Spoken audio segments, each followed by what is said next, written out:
This is Phil, and I'm here to tell you all about the Capes and Lunatics Patreon. Get early access to all of our interviews, including the monthly Chichester chats with writer and comic book legend D.G. Chichester, new episodes of classic Capes and Lunatics shows, including The Quantum Zone, This, That, or the Third, and many, many more specials, all completely uncensored. Access starts for $3 a month, full video when you pledge $5 a month. Check out the link in our show notes, or go to patreon.com/CapesandLunatics. Hope to see you there. Warning, everyone, this whole episode is going to be a big splash zone. Not that we get close to the ocean in this, but all right. All right, welcome back to another episode of Marvel Tales Atlantis Attacks Part 3. I am Phil, joining me, as always. Oh, I am the god of health. Oh, someone's going to sue you for trademark infringement. Justin the Owl rising from the depths of Atlantis for Part 3. We'll call him the defendant. All right. That's right. Part 3 of Atlantis Attacks, this time from Amazing Spider-Man Annual 23 and The Punisher Annual 2.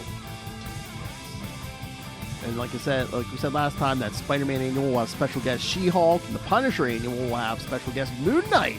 Moon Knight, my favorite hero. Please, best punch about that. I don't see any feedback from the High Priest of Conchu and Sausage anywhere.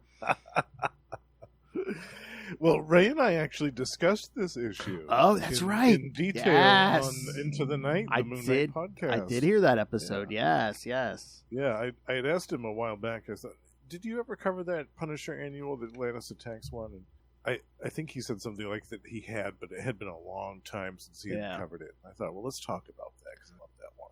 Well, that's the thing. It's been a while, but Lilith and I covered this Amazing Spider-Man. Oh, you did? Yeah. So both episodes, one of us have at least covered this thing before. So yeah, that's funny. All right. So, I know I wanted to bring up to you.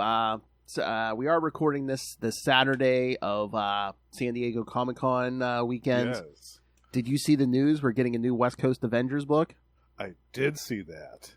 And the roster looks amazing. It's Iron Man, War Machine, Jessica Drew, Spider-Woman, Firestar, and Ultron?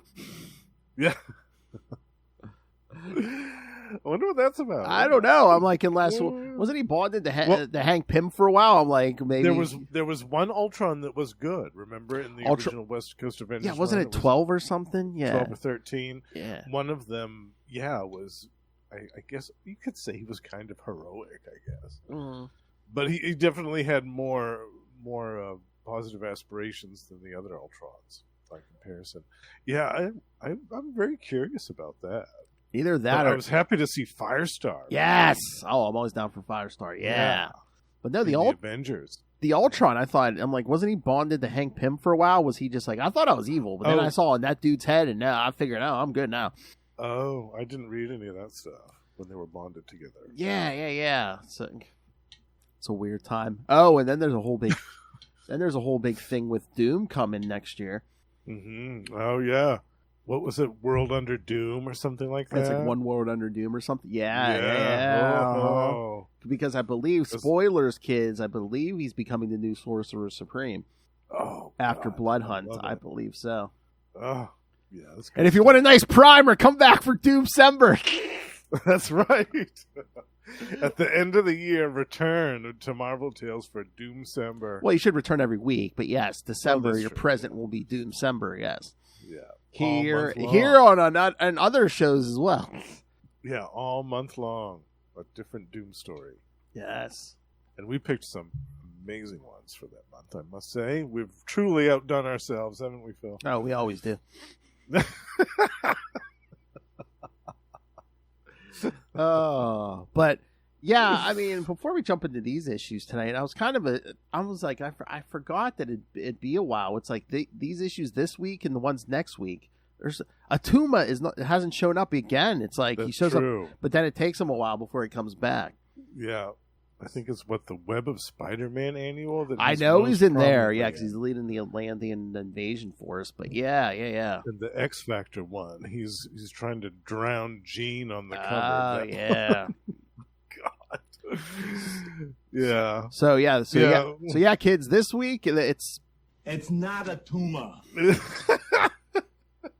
But yes, once we get the Web of Spider-Man and X Factor and all that stuff, it'll be a tumor. A tumor. A tumor. A tumor. That's how you say it, right? A tumor.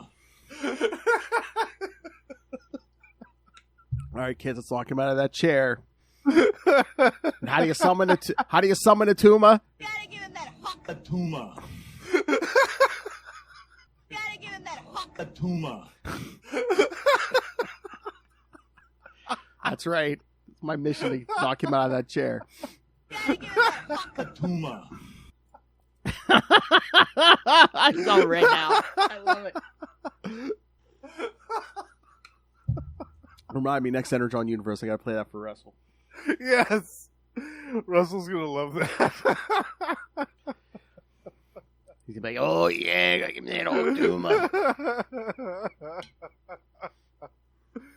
I knew you were gonna do that. One of these days, you're gonna. I promised you last time. I'm like, I Yes, can't let I Justin knew you were or the gonna do it. fans down. Come on. All right. So should we get to these issues? Yes. We act like we have a Rob. We're putting off a Rob Liefeld. Oh wait, never mind. Yeah, well, a little bit. Truth be told, yeah. Yes. And again, it's like the cover of the Amazing Spider-Man Annual 23 was of John Byrne. I'm like, I couldn't have drawn this. Byrne. Yeah. Oh. Like you would have. Yeah, It's a I was so- She-Hulk's in the so story. excited. It's not like you would have had to twist his arm that much. Well, he does do the art in the X Factor one. Yeah. God, it's been forever So since I read maybe it that. was just that he could only do one. Maybe. That summer. Yeah. But yeah, I remember being excited in 1989 when my 11-year-old self picked this up off the newspaper. I was like, oh, cool, John Byrne cover. Look, She-Hulk and Abomination. And then I open it and I'm like, oh. Oh yeah, that guy. 89. It's like, oh yeah, that New Mutants guy. Yeah. Oh, okay. All right. So, Amazing Spider-Man Annual 23 from September 1989. Abominations.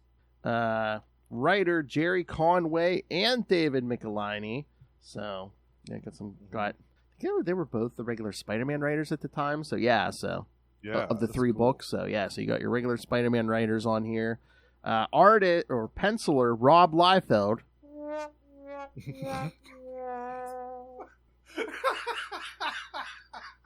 All right, kids, and you need 5 inkers. You need 5 inkers to cover up a multitude of sin here. Tom DeZahn, James Brock, Gavin Curtis, Vince McCarrick, and Keith Williams. Yeah, call in the reinforcements, folks. 5 inkers, yes. Colorist, friend of a friend, Gregory Wright. Letterer, Rick Parker, and editor, Jim Salicrup. All right, so, yes, and of course, first thing it says, continued from X-Men Annual 13, which we did last week. Yes. On an island previously owned by the mutant named Magneto, the deviant priest Gahar oversees the construction of a massive serpent crown. He gloats over the victory the Serpent Society had in collecting a number of mystical talismans that were needed to assist in this process. Yes, once again, X-Men Annual 13 from last week. That's right. Soon he will use the crown to bring his master, the elder god known as Set, back to Earth, bringing about the ultimate destruction of the planet. After punishing one of his minions for dripping a molten talisman on the floor, Gwar is contacted by Lyra. She informs Gahar that her airship is nearing Colorado and that she will be reaching New York in a matter of hours. Meanwhile, in New York, Spider-Man is snapping photos of a naval fleet leaving the city. The Navy has been on alert since the Lemurian attack on the Panama Canal, which was Iron Man Annual 10 from our first episode. Yep. Where we lost one of our favorite biscuits, or so it appeared. Well, So it appeared. temporarily. Yes. My favorite biscuit. Yeah. Yes. I love it's like, the Silver Surfer kicked this whole thing off, then he's like, I'm out of this. See ya. Yeah. I've got stuff to do. The Kree Skrull War is going on. I'm going to be busy with that for a while. He is taking advantage of this opportunity. Daily Bugle City editor Kate Cushing has grown bored of photos of Spider-Man. Rushing back to the Daily Bugle, Peter has paid a generous amount for the photos. On his way out of Cushing's office, Peter is shocked to see his wife Mary Jane is waiting for him. She was visiting with Lance Bannon and Joy Mercado while waiting for her husband to show up so she can take him out for lunch. Suddenly, Kate Cushing enters the room and turns on the news. There is a report about a Lemurian airship that was responsible for breaking the Abomination out of incarceration. Ooh. Say that 3 times fast. All right, so... yes, and the Abomination, or specifically Tyrannus in Abomination's body, has been incarcerated since Incredible Hulk Annual 15. As Joy Mercado is sent to cover the story, another commotion starts as the She-Hulk storms out of J. Jonah Jameson's office. She had come demanding an apology from the publisher for the editorial he printed, suggesting that New York's homeless population should be shipped to New Jersey. When she doesn't get the apology she's looking for, the gamma-powered lawyer storms out of the Bugle offices. Later, Peter and Mary Jane are having lunch at an outdoor cafe. There they witness a homeless person being removed for panhandling on the sidewalk. This gets Peter thinking about Jameson's editorial in the Bugle about the city's homeless problem. While Parker doesn't agree with Jonah's solution to the problem, he doesn't know what can be done. He wishes there was something he could do with his powers to help, but Mary Jane reminds her husband that he can't help everybody. Suddenly, the wall crawler's spider sense kicks in, warning him of a truck that is passing by. And, of course, once again, he ignores it, always. But Of course. But yeah. You know. But yeah, that spider sense goes off. It's ting ting tingling, ting ting tingling. But he sees nothing dangerous about it. This truck pulls into an alley behind the site of the old mansion headquarters of the Avengers. From one of the buildings comes a number of Lemurians who open up the truck. From inside comes Lyra, as well as the subterranean ruler known as Tyrannus, who is trapped in the body of the Abomination. Lyra and Gahar have set up a device that will restore Tyrannus to his human form. As part of this process, they have captured Emil Blonsky, the original Abomination. Placing both men into the machine, they manage to restore Tyrannus' humanity while cursing Blonsky with the form of the Abomination once more. However, as a result of the energy needed to complete this process, it causes a blackout in Manhattan. The sudden blackout convinces both She-Hulk and Peter Parker to get in the costume and investigate the situation. With the transfer complete, Tyrannus is removed from the device. That's when Lyra notices that the process has turned Emil Blonsky into a mindless beast. As Gahar and his associates flee the scene with Tyrannus, the Abomination breaks free from the device and goes on a rampage in the streets. He is spotted by Spider-Man and She-Hulk, who engage the villain. As the two heroes pull innocent bystanders out of harm's way, Gahar notes the She-Hulk's tremendous strength and believes that she will be useful for the next stage of his plan. Yeah. Yes. Seth's going to wake up. He's going to wake up at attention, kids. With the innocent people out of the way, Spider-Man and She-Hulk confront the Abomination, but are not prepared to deal with his mindless brute strength. As the story hits the news, Peter Parker's Aunt May watches the reports on television and fears for her nephew's safety. If you only knew. Also seeing the report is Spider-Man's biggest fan, Flash Thompson. Thompson decides to go to the scene of the battle to see if he can help the wall crawler out. He arrives just as the Abomination collapses the wall of the building on the two heroes and flees the scene. When the She-Hulk pushes herself free from the rubble, Flash tells her where their foe went. She leaps off to find him, telling Thompson to keep an eye on Spider-Man. Following the She-Hulk is Gahar, who wishes to examine the She-Hulk's strength further. Flash Thompson. Elsewhere in the city, the Kingpin monitors events and wonders what implications this battle will have in his city. While at the office of the Daily Bugle, the staff there worry about the fate of the city. Watching the news reports from an electronics store show window, Mary Jane worries about what happened to her husband as reports about Spider-Man are not forthcoming. Meanwhile, the Abomination's rampage has taken him to City Hall Park where he clashes with authorities. That's when She-Hulk catches up to him, saving the lives of the police officers who have arrived on the scene. Meanwhile, Flash Thompson has managed to revive Spider-Man. I wouldn't want to give me mouth-to-mouth neither. What did you eat? That's an Ultimate Spider-Cast joke, because every time we mention Flash, I'm going to try to do a, I wouldn't want to, whatever, me neither. Once he learns where She-Hulk and the Abomination have gone, he web slings off to help. At that very moment, the Abomination strikes She-Hulk hard enough to knock her out and continues his rampage. Before the woman can recover from the blow, Gahar lands his ship so he can put the mark of Set on She-Hulk's neck and flies off. That's right, kids. Gave her the hickey of Set. When She-Hulk wakes up, she sees Spider-Man battling the Abomination and comes to his aid.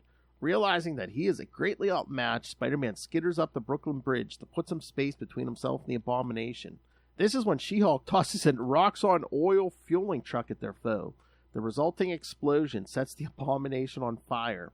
In extreme pain, the burning Abomination runs off the side of the bridge to the water below. However, he crashes into a tugboat, which explodes on contact. Kind of like that scene from The Naked Gun where the guy keeps running into all those explosive factories and stuff. Oh, yeah. The battle over, Spider-Man notices the strange mark on She-Hulk's neck, but she dismisses it as nothing more than a bruise. Spider-Man heads back home, but he has a strange feeling that things are far from over.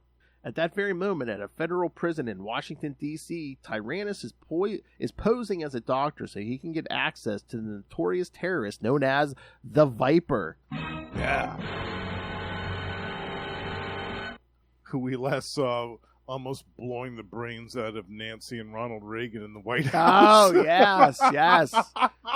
Because in the Punisher annual next here, they do mention that riot. Yeah. Yeah. The Washington D.C. thing. So what did you think, Justin? Well, I'll be brutally honest about the artwork. Yikes! So bad. I know. All right. Bad. I was thinking about this on a scale. On a scale of size 1s to size 10s. No, I was gonna. Do you think the art in this annual is better or worse or about on the same par as like the Execution or Extinction Agenda? I think it's slightly better in this. Yeah, that's what I thought. Yeah, because there's some panels that are okay, like when the Abomination breaks out of his cage, like that's kind of cool looking, and some of the action scenes are kind of cool looking, but it's the whoever the Legion of Inkers are that they hauled out for this. I mean, they really should be commended because they did a fantastic job. Yeah. And I mean, oh god, I didn't put the cover up again. But some of these, it's like in the beginning when Spider-Man's taking pictures of the fleet and stuff. I mean, he looks good there, but then it's like, there's like certain. But then if you, like here, like he looks like the Hunchback. I mean, what the hell? Yeah, exactly. And there's another panel where he looks exactly the same as that, where he's next to Flash. Yeah. And also that page where. The panel where the Abomination knocks out She-Hulk, and then the panel right after that where he's looking over her, I was like, "Oh my god, that's atrocious!" Yeah, but he didn't even bother to put any detail onto She-Hulk. It's like, "Hey, inker, just throw a bunch of ink on her." Yikes! Yeah, it's truly cringy. But yeah, that cover is such false advertising. I know, right?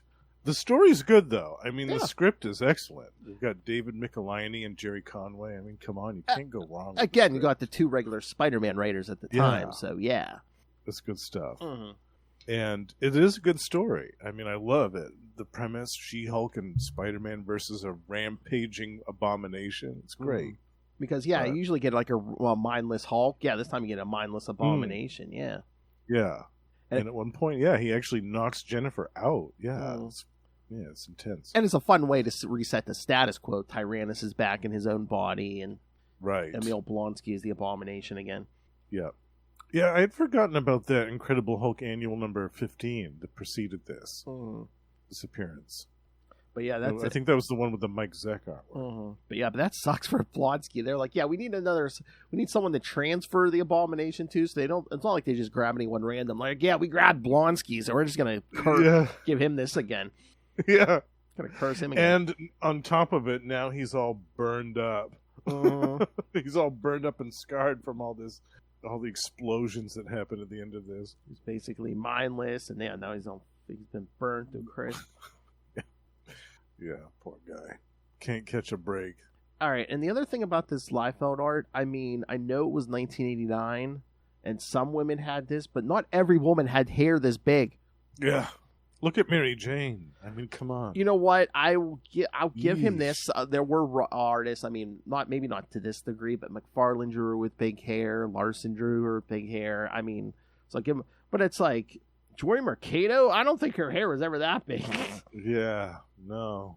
And some of the panels with Jennifer, was She-Hulk? Yeah, I was with gonna her say, hair. yeah, some of the She-Hulks were pretty big. Yeah. It's like, yeesh, did she bust out a can of Aquanet before she went into battle with the Abomination, or what? What happened here? I mean, it seems like in this story, every female in the Isle of Manhattan went to Peg Bundy's hairdresser. And furthermore, like, I think she had her own regular costume at this point in time, rather than this. Yeah, didn't she have like very? Was that the purple and white one? I think so. It was either that, or it was the one from the John Byrne series, because I think that maybe that hadn't started yet. Yeah, but this one, But- it's just like a purple. It's weird. It's almost like a purple leotard, but it kind of has a collar. But meanwhile, the front's all open, so you can see the chest and Yeah. stuff. Yeah, It's not consistent. and then just some random white boots. Yeah, Yeah, it's not consistent.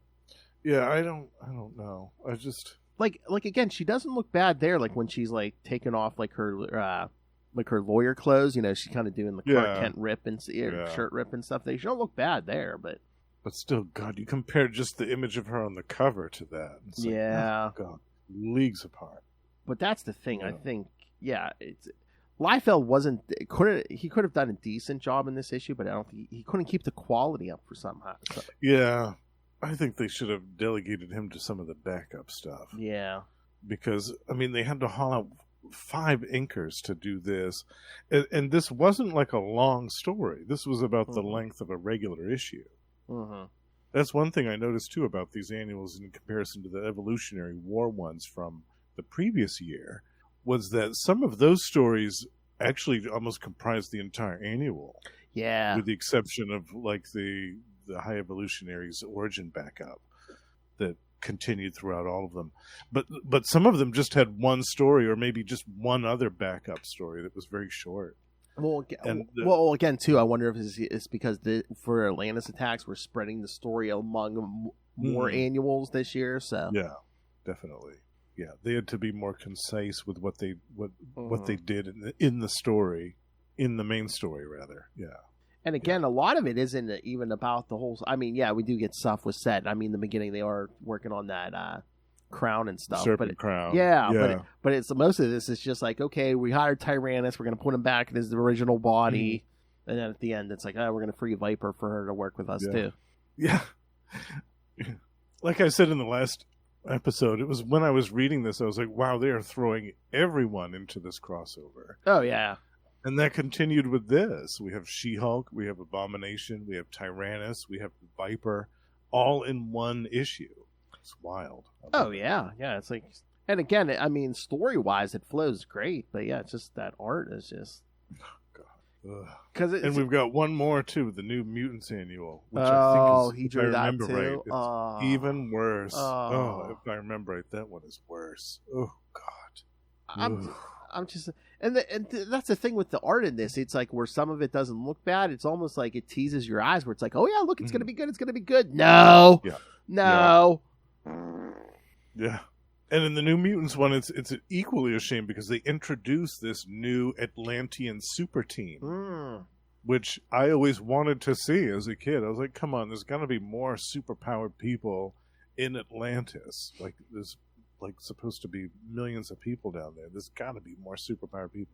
And I was always waiting for that, like an Atlantean super team that Namor could pal around with or whatever in his spare time. Yeah. And we finally got one. But because of that annual, because of how atrocious the artwork was, I'm sure that's got to be the reason. People were like, oh, those characters? Yeah, no thanks. Oh, my. They only appeared one other time that I remember, and it was in a solo Avengers story with Firebird and somebody else. I don't know if I read that one or not. That's it. But yeah. Again, good story, art. It's hit or miss on this thing. Yeah. Some of the pages are okay. Some of them are not. A lot of maybe not. I was almost going to say a lot of the female faces look the same. Yeah. And it's the same smile, the same lips, the same feet, or lack thereof, the same hands. Everybody's got the same hands. Yeah. And I'm trying to remember if Kingpin comes into play later, because I'm like, what's the point of doing one panel of Aunt May and then like three panels of the Kingpin? What was the point of that? Kingpin looking ridiculous. Oh, yeah. Yeah. Jeez. But I'm just like, what was the point of that? Unless Kingpin's going to do something later on, what's the point of that? I guess they just wanted to make it look like, this affected so many different spheres of the Marvel universe that even the bad guys were taking notice. I guess. Sometimes I almost think it makes them seem ineffectual, because it's just like, oh, Kingpin's sitting here and wondering what this is going to mean for his city. Okay. Yeah. So are 8 million other people. Okay. Yeah. It means you might have to start figuring out how to breathe underwater, Kingpin. See, that should have been something like maybe even in that Punisher annual, which we're going to get to. It's like, there's like a war between the drug gangs, and Kingpin on one side, and just trying to kill the Atlanteans and stuff. Yeah. He doesn't want these Lemurian snake people muscling into his territory. Exactly, they're costing him money. Yeah, mutating all of his customers into snake people. Stay in your own neighborhood, the ocean. That's right. All right. Yeah, I don't think all the backups in this were on the app here. I should have pulled this out of the the floppy out of this, but yeah, I've got the floppies for most of these tonight. The first backup penciler, Mark Bagley. That's who should have been drawing this story, Mark Bagley. I know. He does do the Daredevil annual next episode. Oh soon. Yeah, trust me. So that is good at least. But yeah, he does a masterful retelling of Spider-Man's origin. Yes. Him and Jerry Conway. Yeah. And then we get a little bit of a blurb about how Spider-Man's spider sense works. Yep. For 3 pages. And then we have an adorable story. Aunt May, in her first solo adventure, Standards of Behavior, written by Jerry Conway. And it's about Nick Katzenberg going to her boarding house. This is back when she had the boarding house. Yep. And doing a little interview and trying to get at some dirt on Peter. And Peter, as Spider-Man, is eavesdropping outside the window the whole time. And then the culmination of it, Aunt May gets a broom out and she basically kicks his ass out the door. Yes, I remember this. Oh, it was so funny. We also have Spider-Man's top 30 villain countdown, drawn by Fred Hembeck. That was actually on the app, yeah. Was it? Yeah. Oh, okay. I don't know why they... Yeah. That's funny. Summoned not that one. Yeah, that one, yeah. Yeah. And another Fred Hembeck, Spidey versus JJJ. Yep. And then, finally, the last story of the annual is Chapter 4 of The Saga of the Serpent Crown, Cataclysm. Yes. All right.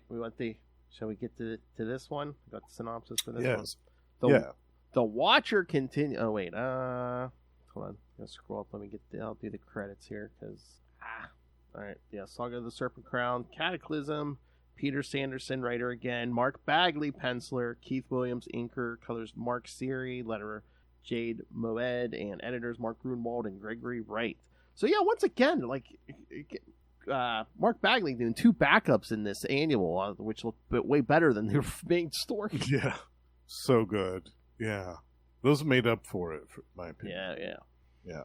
The Watcher continues detailing the history of the Serpent Crown. He explains that 20,000 years ago, the second host of Celestials came to Earth to follow up on their experiments. They discovered that the deviants of Lemuria had enslaved humanity. However, there are forces at work to try and oust the deviant occupation. One such man was the alchemist known as Atra, who was working on a weapon to vanquish their enslavers. This was the Serpent Crown, a device that was constructed by alchemists with the help of the dreaded Serpent Men. Meanwhile, the city of Atlantis was under attack by deviant forces. The only beings opposing the deviants is Lord Camus, the ruler of Atlantis, and his wife Zartra. With the battle going poorly, Camus ordered the lava flows around the island open. This destroys the deviant invasion fleets, but also doomed Atlantis to sink to the bottom of the ocean. As Zartra fell to the blade of the Lemurian warrior known as Nolem, Atra sacrificed his daughter to power the Serpent Crown. At the same moment, the deviant ruler known as Farad is informed of the arrival of the Celestials and orders their ship shot down, because that's going to work. As Camus lamented the death of his bride, Atra attempted to use the Serpent Crown to eliminate Farag. However, much to his horror, Farad is a devout worshipper of Set and is protected from the Serpent Crown's power. It's at this moment that the Deviants attempted to attack the Celestials. In retaliation for this, the Space Gods used their power to sink the islands of Atlantis and Lemuria. As the Eternals came to help those ravaged by the ensuing flooding, the Celestials imprisoned the traitorous Dreaming Celestial. Among the wreckage of Lemuria remained the bodies of Atra and Farad, still grappling for the Serpent Crown. Remember them, kids. Yes.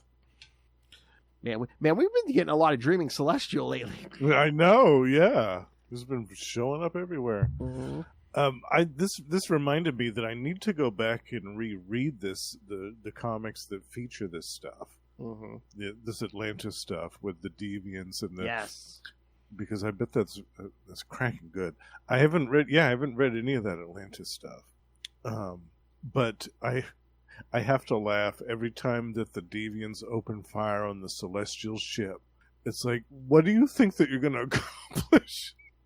What do you think you're going to accomplish against these space gods that are as old as the universe itself, that created you lot in the first place, and their technology is so infinitely beyond yours? I laugh at that every time, firing upon the Celestial ship. It's like, okay, all right, I guess you guys have a collective death wish. Okay, I'm going to throw this rock at a tornado and stop it.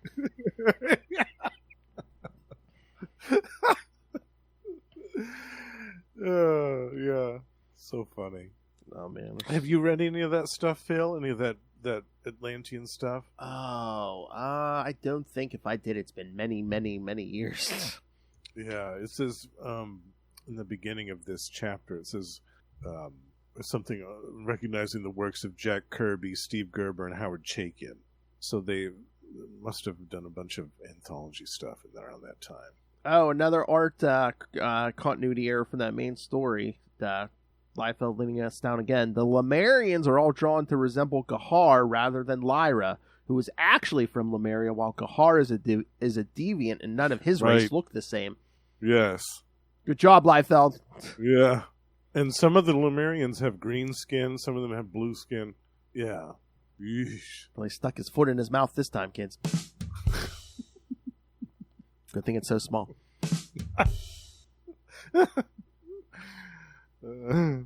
Okay, yeah, in that story, the plot was by Jerry Conway, the script was by David Michelini, so. Okay. I'm always curious how that breaks down. I know, yeah.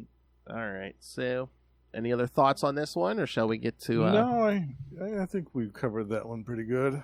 Yep. All right, so we're going to get to The Punisher Annual 2, special guest Moon Knight. Yes. There you go. There we go. Night fight. Punisher. That cover, man. It was like the Punisher's either trying to kill him or F him, something. Or both. Yeah. Are you accusing Frank Castle of necrophilia? Is that what you're attempted necrophilia? It should be noted in this issue too that Moon Knight is the mentally stable one out of the two of these individuals in this issue. That's how bad it is. Yeah, Moon Knight's the normal one here, kids. All right, I'll do the credits, but yes, I have no synopsis for this. All right, Punisher Annual 2 from September 1989. Night Fight, Night with a K. Writer Mike Barron, penciler and inker Bill Reinhold, colorist friend of a friend Gregory Wright, letterer Janice Chiang, and editor Carl Potts. All right, so we'll have to walk through this one here. And when we get to the Serpent Crow, or the backup at the end, yeah, I got something else to say here. Oh, okay. All right, but yeah. We open with Mark Spector bearing witness to a horrific scene inside of a pet store as this dude with serpentine eyes calmly takes a rat out of a cage and just eats it in broad daylight in front of everybody. Oh yeah, gerbil. Yeah, why is this? And Mark's like, that's pretty strange. So he follows the guy. That's something you don't see every day. Had Mark Spector Moon Knight started yet? I don't think so. I think okay. this was just before it started. So I wonder if this is also acting as a kind of like a promotion for, oh, hey, guess what? Moon Knight's getting his own book again soon, kids. Right. Yeah. I'm going to look that up, actually, because I can't remember when that first issue came out. Yeah, that's what I was doing. That's kind of the Mark Spector Moon Knight series. That's kind of when they were like, they got rid of the different personalities. They're almost like they're trying to make him more like an established hero. Yes, in the Marvel universe, and they had him guest starring in everybody else's books. They had everybody guest starring in his books. Oh no, he might cover date June 1989. The book might wait. Yeah. Oh, it might have just started. Okay, yeah, and this was, I think, July, right? Let's see. Cover date on this one was September '89. So September. Oh, okay. So It was a good way to promote the new book. Yeah. Yes, they were playing. Yeah, they played down that. His mental issues, and yes, they were almost. Yeah, they're portraying him. 1989. They're almost portraying him as some kind of Cape Crusader. Batman, my favorite character. Imagine that. All right, so he follows this guy to the Save Our Society. SOS. Yes. But yeah, Frenchie's basically doing the homework. She's a privately funded by a nonprofit or dedicated to curing drug addicts. Privately funded by physicians, but they accept user fees, particularly from their celebrity clients. Celebrity clients. Mark's like, okay, it's like East Coast Betty Ford Clinic, but why would that man eat a gerbil? Yeah. And speaking of drug addicts, the next scene we have the first appearance of the Punisher in this issue. In his own book, knocking on the door of a drug den. Yeah. Bursts his way in and starts mowing them down in a typical Punisher fashion. So he's looking for this guy, Newton, and this one says, go to the storefront clinic, the new place on Clock Street. So he does. He pretends to be from the Department of Social Services. I'm here to verify your use of federal funds. Just happens to be SOS. Yes. The guy says, she's received no federal funds. And he wants to speak with the director, but the guy says, she isn't in right now. Man. Yes, remember that. Yeah. Yeah. She's not in. Give me your phone number. I can't do that. Who is your director? Leona Hiss. This is the point. If this was a G.I. Joe comic, kids, you know that was the Baroness. Yeah. The only other obvious thing would be if her name was Vivian Peroni or something like that. So yeah, three guesses who Leona Hiss is going to be, kids. Leona Hiss. But then so then Punisher meets up with Microchip, and they do their own homework. So basically, all roads are leading to. Well, first they lead to this storefront on Clock Street. Because this was great. This is back in the Microchip days. Yeah. I miss those days, the Punisher. Those were good. Exactly. Yeah. So, Frank's watching the storefront, and that's when he's like, oh, what's this, some kind of high-tech chopper? No, it's a mooncopter. Moon Knight. Yeah, he shows up and they shake hands. I was ready for the Punisher to be like, what are you doing here? Get the F out of here. This is my case. Damn costumes. And this is their first meeting. He goes, about time we met. And they shake hands. He goes, I presume we're both interested in Save Our Society. And they had another team up after this in Mark Spector Moon Knight, where they faced Flag Smasher and Ultimatum. Oh, yeah. Which was, I think, an Acts of Vengeance thing. Oh, I think so, yeah. And then later on, these two, Spider-Man, Nova, Night Thrasher, would all team Darkhawk. up. Yes, Darkhawk and Round Robin. Yes, over in the one of my personal favorites. I love that story. It's like one of the Spider-Man summer events. Yeah. Yeah, I love that one. So then they team up and they take the zip line over to the next building. Yeah, Mark drop kicks some guy. He's like, "How would you take this guy out?" That's how. Yes, and then as they come down the stairs, oh look, it's a black mamba, but it's comatose from the cold. Remember that, kids. Snakes don't like cold. So. Good thing the landlord doesn't heat these buildings. Huh? Yes. You see this guy injecting another guy. Punisher's like, "Hello, Ralph. I didn't know you had a license to practice medicine, and only last week you were a lousy junkie." Drop the needle. And once again, he seems to have snake eyes and a snake tongue. Yeah. Starts hissing at him. Throws the needle at him. So now all of a sudden we're battling snake men. Yeah. They start coming in through the vent, the air ducts and stuff. Frank just opens fire and just starts blowing them away.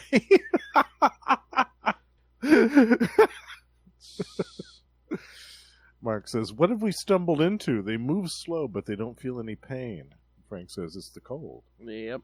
He's like, "You saw Ralph eat a gerbil. Snakes eat gerbils. This place looks like a herpetology lab." And Frank recognized one of the guys said, "Used to be a crackhead. Now look, his mouth sores are gone, and his skin, it's so dry." This one's got fingers like they were stuck in a pencil sharpener. But then one's got a card for the place on Long Island, and it's like last week he was a junkie with armful of holes, and this week he's a front man for a fancy Long Island cure club. So Moon Knight offers him a ride in his moon copter and takes him back to the mansion. I'm just like, man, he's been pretty open with his secret identity here. I was surprised by that too. I was like, what's this? He's taking him back to the mansion. He's hanging takes around his with mask off and everything. I was like, wow. It's like, geez, you gonna give him your social security number too while you're at it? Because that's the thing. I don't think he was like this with like Spider-Man or anybody. Did he tell you? I forget. Did he tell the West Coast about? No. I'm like, really? You're gonna trust the Punisher over like Spider-Man and Daredevil? Yeah, crazy, right? I mean, in Mike Barron's defense, he didn't write a lot of Moon Knight stuff. Yeah, true. Like, this is unknown territory for Mike Barron for the most part. So yeah, they're putting pieces together at the mansion. It's talking about the old estate, and then Mark, I ran a check on cult leaders, and you'll never guess who was released from federal prison last month. Viper. Boy, I didn't know you tried to assassinate the president. You got parole that quickly. Yeah, right. Within the same year. Yeah. No Guantanamo Bay for her. Prove I turned him into a snake. Prove it. Your name's the Viper. Circumstantial evidence. Diplomatic immunity. But yeah, it's just been revoked. Can't believe that Frank doesn't know who she is. And there's like Frenchie. She used to head up that fascist group Hydra. Then she went solo. She's busted with the so-called snake riot in Washington last. Frank didn't even hear about the riot. I'm like, what did you hear about a riot in D.C.? That man sees the ocean, but not the waves. I know, but I thought any criminal activity, big or small, he was kind of like tuned into, and wouldn't it be all over the news? I don't know, man. He said, Frenchie says, I also learned that Viper was recently sprung from prison by Dr. Tyrone. Dr. Tyrone. Tyrone. Yes. Who we're going to see more of in the next episode. Yeah. Yes. And they're like, Tyrone's the one we want. So then they're like, okay, here's the idea. Get in. So now we go up there, and Viper doing her best Catwoman impression with that whip. Whipping him right in the face, too. I mean, not quite Jim Fallon chest there, but I mean, she's giving a decent Catwoman impression here. Yeah, that is a precursor to be certain. Yeah, and these snake guys are just indiscriminately eating these poor like rabbits and poor animals they've got in these cages. Yikes! I mean, she whips the one guy in the face and backhands the other one just because they don't address her as Madam Viper. Yeah, she has a thing with discipline. I mean, I don't think they really addressed it here, but I mean, she's like a nihilist. She basically just wants to watch it burn. Right. Watch it all burn. Yeah. But then they get a call, and her guy says, "Yeah, our South Bronx clinic was hit tonight. Newton's dead. What? Who? We don't know." And she's like, "Quick! They could be coming at any moment." She figures it has to be S.H.I.E.L.D. Mm-hmm. But then Mark and Frank kind of I glide love down. these panels where they're gliding down. It's Yeah. fantastic. Yeah. So they take out more snake men who are guarding the outside. I love that Frank with hang gliding. He's hang gliding with one hand and shooting them with the other. With an Uzi, I know. With an Uzi. That's some talent. Make no mistake. Exactly. Yeah. But for some reason, they thought it was a mass hallucination what happened in Washington, and now all of a sudden they're like, "This was no mass hallucination. They really are snake men." I'm like, "Didn't you just fight snake men 5 minutes ago? What are you?" Should you come to that conclusion back in the Bronx? There was a big propaganda thing. They wanted it to look like a mass hallucination because that way they could cover up the fact that Reagan got mutated during that whole episode. They can conveniently just gloss over the fact that happened. Yes. Let's not let the American people know that Ronald Reagan was turned into a snake man and got punched in the face by Steve Rogers. Yeah. Good old Mark Grunwald. Oh my God, I love that man so much. I know.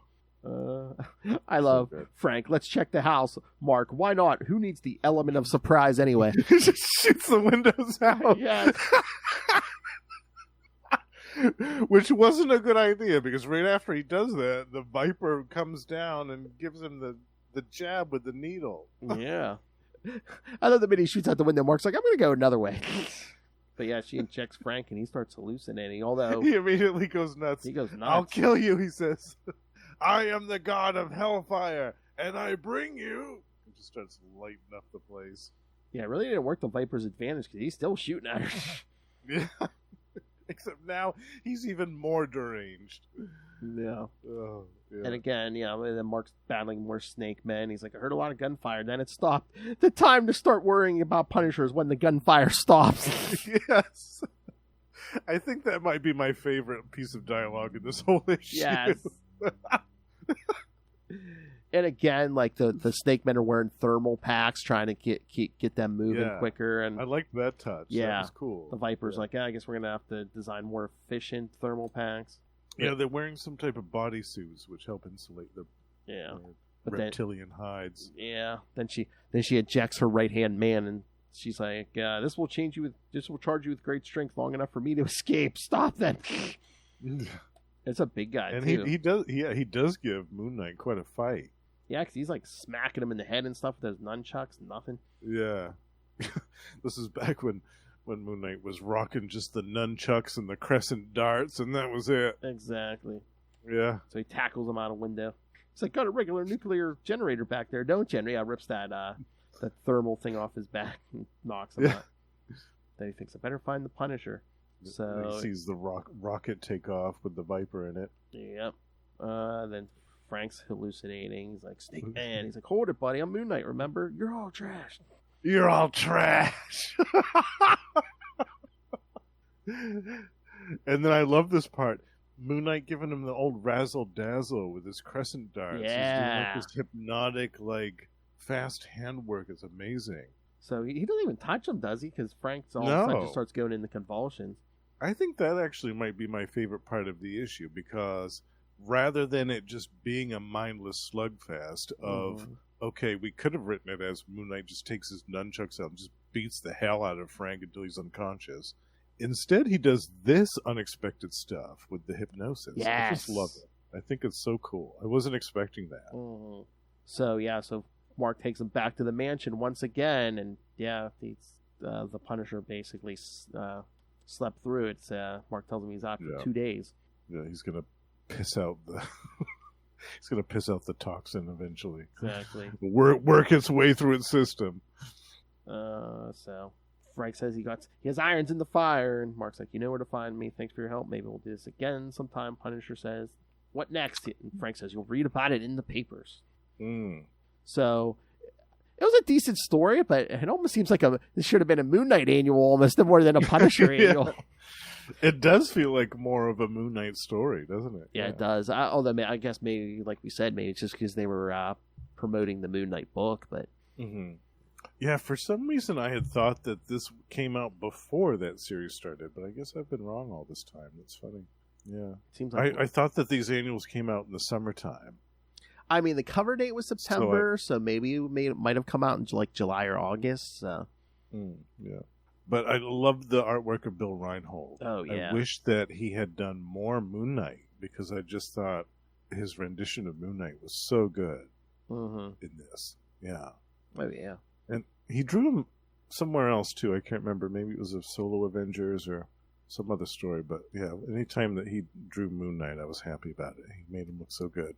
I mean, I kind of like maybe because there wasn't room in the story that Punisher basically just works with Moon Knight, doesn't like give him a hard time or anything. Mm-hmm. Yeah, because if they had ended up fighting at the beginning, like, that would have taken up more story time. Yes. And this was a pretty packed story. Like, there was a lot going on here. You had the Viper and the Snake Man and the SOS stuff, and yeah, there was a lot of story here. So I like what they did with it. Yeah, because these early days, it seems like Frank kind of respected Mark as like a professional and stuff. Nowadays, it's like, oh, how's your fake god, Spectre? Oh, fine. How's your dead family, Frank? Yeah, me and Ray were commenting on that too. It was like, oh, back in the day when they actually liked each other. Yeah. Look at this. They're shaking hands. He's inviting him back to the mansion. Like, look at this. This is so warm and fuzzy and happy. Because again, a lot of people like, Frank, I don't know if he likes Spider-Man, but he thinks he's too soft on crime and stuff. But it seems like he respected Mark on a certain level. Yeah. It's funny, right? Yeah. All right, so did we get any other backups? Because the only other thing in here is the Saga of the Serpent Crown on the app. I seem to remember, Oh, yeah, I don't here have we the go. floppy of this one out, but I think there was like a microchip story. There's one called Dark Seeker, and then Punisher's Fighting Techniques. Yeah, that Dark Seeker, that was a dark story. Yeah, that was about some refugees that were coming over from like Singapore or something on a boat. And they like did this lottery on the way over to see who was going to get killed and eaten by the rest of the passengers, and it ended up being this kid. Wow. Yeah, that was a dark story. I remember reading that at like age 11 thinking, oh my God, what is this? They showed a panel of them holding the kid's head under the water and drowning him. I was like, oh my word. Yeah, we learned at a young age, everyone. Yeah, don't read Punisher for any happy-go-lucky stories. Yeah, you're not going to get any cheery, happy stuff in the Punisher, even in the backup stories. You want a happy ending, maybe read a Spider-Man or something, or an Avenger or something, not Punisher. No. And then I guess the other one was just on this Punisher's Fighting Techniques. Yeah, and I remember that was pretty good. That had some Jim Lee artwork. I was going to say, yeah, Jim Lee penciler, it says, yeah. Yeah, I'm sure it looks beautiful. Yeah, it was great. All right, and then, okay, here's what I wanted to bring up about the Saga of the Serpent Crown Part 5. I think it got edited on the app. I think you're right, because it only got like a couple pages. It's only 2 pages on the app, because the first page is just like a big-ass text page just about. Oh, yeah. Yeah. What's that about? Well, you know what I think it is? I think they had... I don't know if they couldn't show the art because it mentions Conan. Yeah. Yes. Yeah. And I think Conan is all through this chapter. Probably, because there was only that page and the last page on the app. Yeah. That is so funny. So I guess I was surprised they were going to be able to mention his name, but I guess they can. They just can't use the art. They can't use the art. Yeah. So, I mean, it's basically just a big ass paragraph on a cloud, kids. Yeah. Watu's hiding behind. That's stupid. They shouldn't have even put any of it on there if they can't put. Oh, that's so dumb. I know, that's so weird. It's you know what? I guess it's like they couldn't reprint that stuff once they lost the rights, but it should have been like, whatever we did previously before the, whatever business went down, we can do that, but yeah, that's just it. Does that mean that Marvel can never reprint any of the decades worth of Conan comics that they produced? They had Conan for a few years, not too long ago, not too long ago when they did Savage Avengers and stuff. I can't remember if they reprinted any stuff, but I think he's gone again. So it's like, I don't know what the hell. Yeah. I mean, you would think that they would still be able to do the epic collections and stuff of the old Conan comic books. I don't know. But I'm sure that that's been shot down. It's so silly. I mean, I don't know if it's just they don't want to pay for the rights. Do they think it's not worth it or something? I mean, I've again, I'm sure there's a bunch of legalities. I wasn't into a lot of the old Conan stuff, but I've talked to so many people who are huge Conan fans. Yeah, there's a huge market for it out there. People love that stuff. Oh my God! One time, one of the many talks we had with JMD Mateus, him and Charlie were just bonded over old Conan stuff. Oh, nice! Yeah. Oh, nice! Yeah. I have a handful of it. It's some of the old John Buscema and Roy Thomas. Oh God, it's good. I have probably 12 or 13 issues of that. It's fantastic. I think that stuff's pretty dark too. Because I think that's another one they can't reprint. What is it? That What If issue where it's basically like Wolverine versus Conan or something. Oh yeah. I don't think they can reprint that or put that on the app or anything. Yeah, anything with Conan in it probably now. They can't put it on there. I mean, I guess I could read this big paragraph. That might be like the synopsis for. I guess this is wearing the Cobra crown. Thoth Amon set about to conquer nations and restore Set's role of the earth. He entranced King Fredrugo of Zengaria and forced him to abdicate his throne. But despite promising he would make Fredrugo betroth his daughter, the Princess Royal Chabella, to his ally, Duke Villagro, Thoth Amon made himself armies to conquer the world. However, when he removed the Cobra crown to don the Zengaran crown, Villagro seized it, claiming its power. Unlike the serpent crown, Set could not control those who wore the Cobra crown, allowing Villagro to vengefully use its mystic might against Thoth Amon. While they... the page turned and it wasn't letting me go back. Alright. When they battled, Conan, the greatest warrior of the Hyborian age and the chosen champion of the gods of light against the forces of Set, led his army against Thoth Amon, the two longtime enemies meeting face to face for the first time.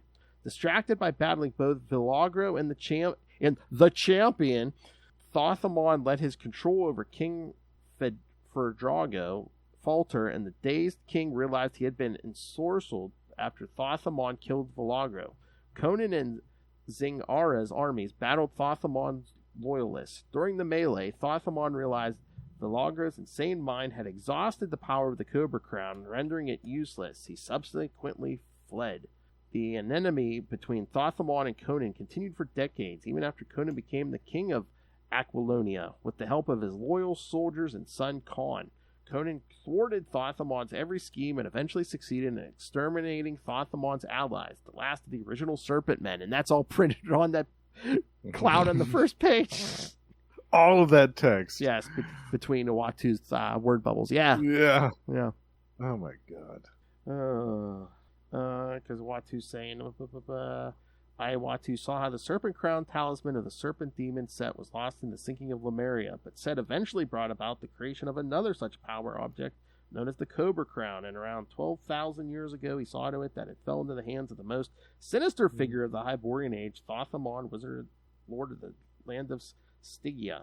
So, and then we just get the last page. Eventually, the age of Thoth Amon and Stygia came to an end, and the civilization of ancient Egypt rose in its stead. And then we get a nice little blurb with Seth. Yes. From the Egyptian pantheon. Who basically,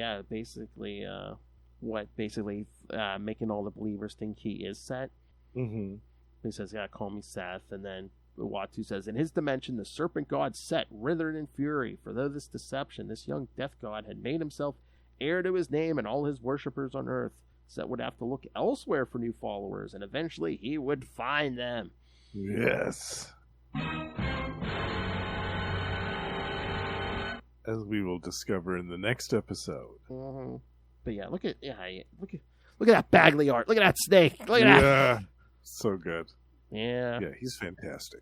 That's the thing. Liefeld's art's bad enough, but then you got Bagley stuff to compare it to. Yeah, definitely. All right. So, any other thoughts or anything else on these, Justin? No, I think we wrapped them up pretty good. Yeah. Atlantis Attacks is chugging right along. That's right. Time flies when you're battling snake men. Yeah. Yes. Oh, you know what though? Is this the first event we've done where Punisher hasn't ended the issue with a bazooka? That's true. Actually, you're right. You're right. Actually, it ended with Mark Spector picking him up and taking him home. Yeah. Bravo. Yeah, it broke the trend. Yeah. All right. I forget that. Does he pick it back up next? Because it wasn't the year after Punisher's part of Life Form, so doesn't he pick that back up? Oh, that's it. There? Yes. Yeah. It was 90, wasn't it? Yeah, 1990. So we kind of took a break between, yeah. Don't worry, kids. Next year, that bazooka will be back. Yeah. Yep. And he'll be using it in full effect. Exactly. All right, kids. So, yes, next time, we're going to record this right after this, so we won't have time to get in your feedback, although you can still send it in. We'll read it in a future episode, because, again, we still got weeks of Atlantis Attacks to go here. But next episode will be Spectacular Spider-Man Annual 9 and Daredevil Annual 5, or 4B, as some people call it. And then in 2 weeks, we'll get to Avengers Annual 18 and, New Mutants 76. Well, this is not the annual. Well, this is not the annual. I don't know who's doing the artwork in the actual issue, so we might be safe. But the week after, New Mutants Annual 5. Oh, God. Part 6 is New Mutants Annual 5 and X Factor Annual 4. Oh, my word. Is he doing both of those? No, X Factor is the John Byrne one. Oh, thank God. So that's like 2 totally different worlds right there. Oh, wow. For a second, I almost had a heart attack. I thought he was doing both. No, I think, if I remember right, it's just this Amazing Spider-Man and the New Mutants one. I think that's all we have to suffer. Whew, okay. All right. So, yes. Right. That'll be part 6. And then part 7, Web of Spider-Man Annual 5 and West Coast Avengers 56. So, if not before... Oh, no, he's in that X Factor Annual. So, yeah, if not before, by parts 6 and 7, you know who's coming back, kids. Atuma. Yeah, that's right. Yep. That's right, kids. So, yes, make sure you, say your prayers, summon him correctly. Gotta give him that Atuma. All right. So send us your thoughts. Tuma. All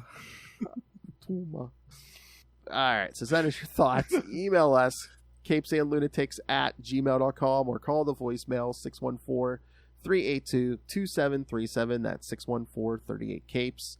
And remember, you can find all things Capes and Lunatics episodes, social media, merchandise. Get brand new Capes and Lunatics. Get the brand new stuff. Or the classics. We won't judge you, except I will. Lilith and Ray. And of course, again, Lilith demands, I think Viper's bad. Lilith demands that you rain random money on us through the Cash App link. Make it rain. She might whip you in the face, too. Oh, consensually. She always says consensually. If you're lucky. Yes. But yes, so please don't make us be those metaphorical girls dancing on the pole before the Punisher comes in and starts blasting the place. Looks like she was just working a stripper pole down at Divas. Strip clubs giving a whole new meaning to snake men. Yeah, exactly. All right, and of course the Patreon, where we'll give you exclusive content every month for the Patreon Elite, like this. Yes, join me in the Patreon Elite. You get all the perks, all the old archive material, including the worst superhero movie brackets, all the uncensored Lilith Hellfire. Oh, you know what she was saying this morning when I was doing this spiel? She was saying I don't know when, but she says we should do the best superhero movie brackets. Yes. And then we both said, well, who's going to get topless this time? And then we were just like, oh, I think you're taking one for the team, Justin.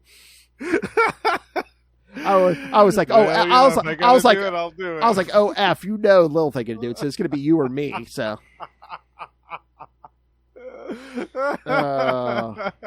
more topless content, kids. Maybe I'll get us some more subscribers. Yeah. Oh my, get some biscuits to subscribe. And some more for my OnlyFans while I'm at it. There you go. Cross promotion. Oh, breaking news. Justin has an OnlyFans.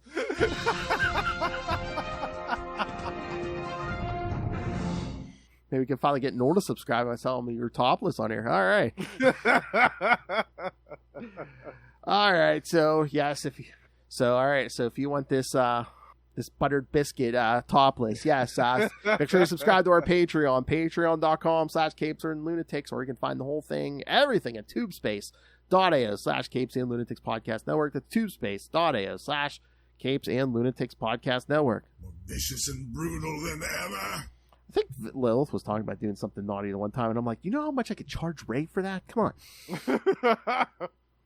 I'm like, I think even you, I think just for the sick curiosity, you'd be like, oh yeah, just out of curiosity, be like, yeah, let me see that.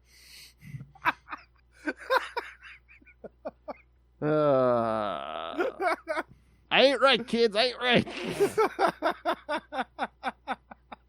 I'll sell you all out if the money's right.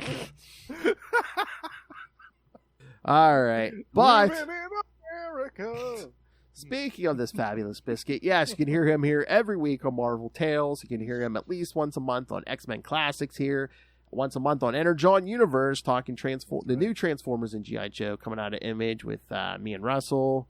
Over on Capes Lunatic Sidekicks, you can hear him at least once a month on We Are the Night, the Batman podcast. Talking all things Azrael, and like I said, every once in a while he shows up on another episode with me and Lilith, and he'll drop in from time to time on Electric Mullet, the Superman podcast. That's right. I will be showing up there 3 episodes. Quite a few episodes. 3-episode run on Exile, yeah.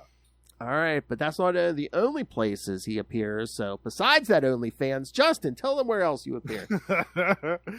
You can also find me every month at Gamma Charge with Russell, where we're talking about the Incredible Hulk and the Sensational She-Hulk.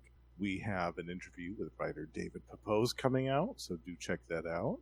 And on Predator and Prey, the Yocha podcast, we are joined by the aforementioned High Priest of Khonshu Ray, and we are currently discussing some of the classic Dark Horse Predator comics. And last but not least, the Lost Library of Legends, my solo show, is coming out with a new episode very soon based on a 1993 miniseries from Image called Wildstar. Going back to the 90s here, bitch. It's me, your old pal, the Owl.